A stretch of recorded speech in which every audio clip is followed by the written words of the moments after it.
my name is Kristen and this is Kristen Craves Books, and I'm going to share with you today all of the books on my Kindle Unlimited TBR. So I've seen a lot of fellow booktubers share their Kindle Unlimited TBRs lately, and I find it so fascinating to see what is on other people's radars, what they download, what they're drawn to. And I will say that I am in Canada, so all the books that I have checked out are available on Kindle Unlimited, but I know that the libraries that are available vary based on location, because I've noticed that a lot of books that American booktubers talk about I just don't have access to, which is a shame, but I'm sure it goes both ways, so just keep that in mind. These are available to me in Canada. And I think a lot of people think of Kindle Unlimited and they automatically think of romance, which is fair and so true. I have quite a few romances to talk about today, but they're all going to be holiday related because that is really where my mindset is right now. But there are so many other genres on there, so I highly encourage you to look through the catalog and see if it's worth it for you. And there are free trials and things like that to see if it's something you will actually use. But I have thrillers checked out, fantasy, YA, adult, all the things. So I just wanted to put some on your radar and see if it's maybe something to look into, or if you have Kindle Unlimited, maybe you didn't realize these were on there. So let's talk about them. The first book is one I'm really excited about, and that's Labyrinth Lost by Zoraida Cordova, who quickly became one of my favorite authors last year because she wrote The Inheritance of Accordia Divina, which I was excited to see is available on there. So if you have not read that yet, I highly suggest getting that from KU. But Labyrinth Lost is a YA fantasy series. This is the first in the series, and it is called the Brooklyn Bruja series. And I'm not sure, I actually think I looked and only this book in the series is available, but if I love it, I will know and I can go out and grab the rest of the series. But this is, I'm going to read you the synopsis because it's really brief. It says, I was chosen by the Deos, even gods make mistakes. Alex is a Bruja, the most powerful witch in a generation, and she hates magic. At her Death Day celebration, Alice performs a spell to rid herself of her power, but it backfires. Her whole family vanishes into thin air, leaving her alone with Nova, a Brujo who she can't trust, and who may be Alex's only chance of saving her family. So I've heard good things. I already know I like Zoraida Cordova's writing. I'm not sure about her YA fantasy, so I love that I can check it out this way. This next one is another YA fantasy from an author I've never read from before but have been curious about and who has been recommended to me a lot, and this is The Fever King by Victoria Lee. And Victoria Lee wrote A Lessons in Vengeance, which I think came out last year and was popular, Dark Academia. But somebody told me that I would probably like this one more, and this is the first book in the Fever Awake series, and I think all of those are available on Kindle Unlimited. So this one I know nothing about, and it's a longer synopsis, but it says, in the former United States, a 16-year-old wakes up in a hospital bed, the sole survivor of a viral magic that killed his family and made him a technopath. His ability to control technology affects the attention of the Minister of Defense and thrusts him into a magical elite of the nation of Carolina, which sounds interesting. I don't think I've ever read about somebody who can control technology like that. I like anything to do with magic. I've been recommended this author before, so I have high hopes. I love that the whole thing is available to me on Kindle Unlimited if I love it. This next one is really excited to see on there, and this is Keep It in the Family by John Marrs, who I love, and I think a lot of John Marrs stuff is on there. John Marrs wrote The One, which is one of my favorite thrillers, one I recommend all the time to people in my real life. Even people in my real life who are not big readers love The One. But this is something a little different than The One. This is more paranormal, I believe. It is following a couple who just moves into this house, and it might be haunted. They didn't think that they could get pregnant, but she ends up getting pregnant, and there might be something sinister going on here. I think they find writing about something like Save Me from the Attic or something like that, and it's creepy. This is his newest release, which is fun, and I have heard really good things. It actually has a 4.20 on Goodreads, so it's getting good reviews, and I'm always up for a little paranormal and some John Marrs. I've said this in a few videos now, but I've been into cozy mysteries lately, and I especially love them around the holidays. So this is one that came up for me and sounds so good, and I think there's 5 or 6 books out right now, and they're all available on Kindle Unlimited. And this is Christmas Corpse, a Christmas cozy mystery series. This is book 1, and there's only 725 ratings on Goodreads, so a bit of a hidden gem here. But if you're into cozies, if you want some holiday ones, this one looks really fun. It says, welcome to Candy Cane Hollow, where every day feels like Christmas. Hollywood, yes, that's her real name, is driving home for Christmas and not feeling too happy about the empty house waiting for her. When her car skids into a snowbank, she's rescued by a sweet old lady who promises her name is Mrs. Claus. Holly is taken to Candy Cane Hollow to recover and finds herself in a genuine winter wonderland. As Christmas Day approaches, the grouchy medical receptionist appears to be poisoned by a mince pie, and to Holly's surprise, Mrs. Claus is a prime suspect. So that just sounds cute. I am up for that for sure. Major Christmassy vibes on that one. This next one I just added kind of on a whim because I love Greek myth retellings, and this one's called Athena's Child by Hannah Lynn. And this is the first book in the Grecian Women trilogy, and I think the second book is out and available if I'm not mistaken, and this is by Hannah M. Lynn. And this is daughter, sister, priestess, protector, son, brother, demigod, hero, monsters. So yeah, I think Medusa's in here. I think this is just going to be really good. It's got some good reviews, available on Kindle Unlimited, so I don't have any financial investment if I don't love it because I haven't heard much about it. But I'm always up to try anything Greek myth, so if I like that one, I can add that to my Greek myth recommendations, and I will be happy about that. It's always fun when I can recommend something to you and I know it's available on Kindle Unlimited, because I know a lot of people have that. So I always like to look up for things, and I always check when I'm recommending something, or I always try to remember to check if it is available on there so I can let you know. Again, this next one is one that I saw going around a little bit because it was available on Kindle Unlimited, but I haven't heard too much about it, and it's another series, just when I need more series, but it seems like Kindle Unlimited is a lot of series. So if you are a marathon reader, Kindle Unlimited might be the place for you. But this is The Raven Spell by Luann G. Smith. This is the first book in the Conspiracy of Magic series. Lots of magic I'm noticing on this list, which is interesting and not at all surprising for me.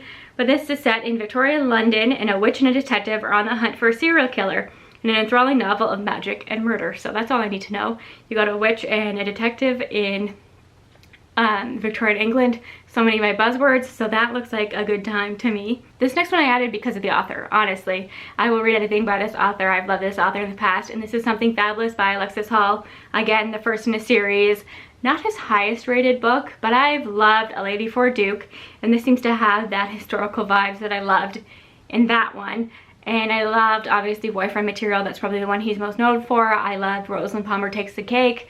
So I was just so excited to see that he had some books on Kindle Unlimited, and I think a lot of his indie stuff is on there too, and I want to dive into that. So I'll start with this one, see what I think, and then I can go through his entire backlist. And Olivia from Olivia's Catastrophe has a great video about Alexis Hall, and I will link that down below, because if you want to get into Alexis Hall, she has a video about where to start, which ones to read based on your reading taste, and it was fascinating. Made me want to read his entire backlist, so I'm gonna link that down below for you. This was a really nice surprise. I had no idea that Margaret Rogerson's books, all of them I think, are available on KU. I just had no idea. Her books have been talked about everywhere. I've always been really curious about them.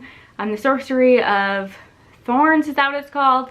Just all of them. But the one that I put on here to try for the first time is An Enchantment of Ravens. And I don't know why that one has really called to me. Honestly, I love the cover.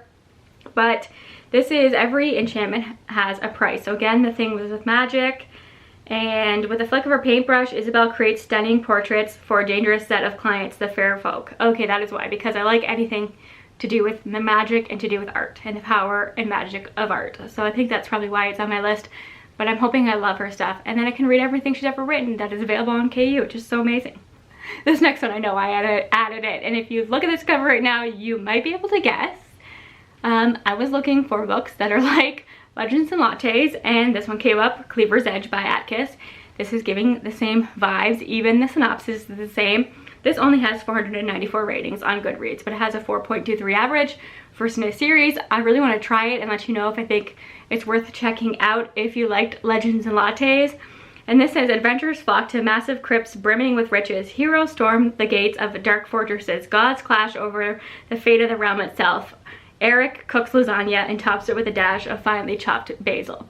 So much like Legends and Lattes, we have an orc who has a passion for cooking in this case instead of baking. And it just sounds so sweet. I really want to get to that. And that's a longer book at 438 pages, because a lot of KU books seem to be shorter, but this one's on the longer side. But I think I'm gonna love it, and it's the first in a series, and I hope I love it. I'll come back to you and let you know if I think it's worth checking out. I'm realizing how many books I have on here. It's a lot, which is awesome. So the next is The Haunting of Ashbourne House by Darcy Coates.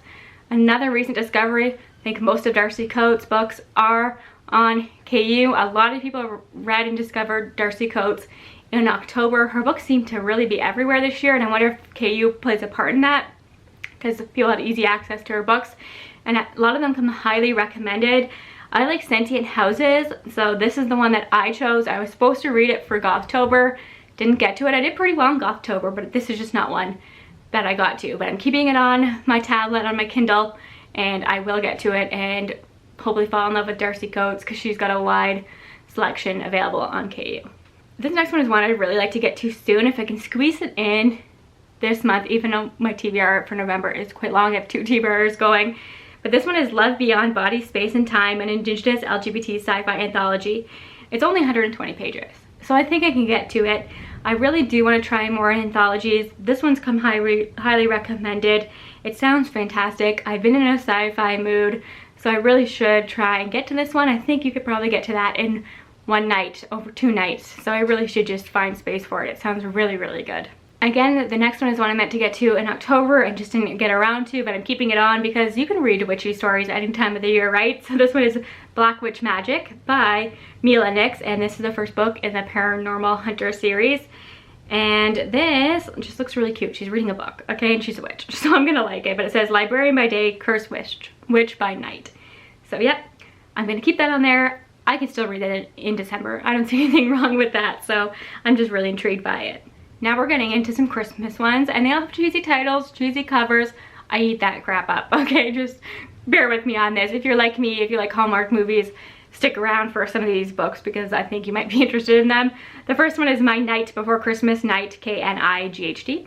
And this is the first book in the Christmas in Connecticut series by Amanda P. Jones. I think the second one just came out. This one came out in October, one came out in November, so they're just pumping these out before Christmas, and I'm fine with that. The second one is about Jack and Frost or something, but this one, obviously, you know that I like a foodie romance. You add Christmas to it, I'm sold. So I've never felt a connection like ours before. After sharing a spine-tingling first kiss with Liam Knight, I was certain he wanted to be my boyfriend, but instead of moonlight strolls on the beach, he ghosted me. 3 months later, with a sugar hangover and pants that are now too tight, Liam's back, ready to pick up where we left off, but I don't trust him enough to let him back in. So we'll see about that one. I just thought that I love the cover, I love the baking, and I just think the punny title is cute. So we'll try it. How long is it? Doesn't say. So we'll see. Normally these little holiday romances are pretty short. Then this next one is really interesting. This is part of a Christmas Escape series that is going on, but I think every book is written by a different author, and they're all new this year, and there are quite a few of them. So the first one is Christmas Baggage. That's the one that I have downloaded. It's by Deborah M. Hathaway. And it says, if there's one thing she's learned in England, it's that not all Englishmen are created equal, because this guy is turning out to be a real pill.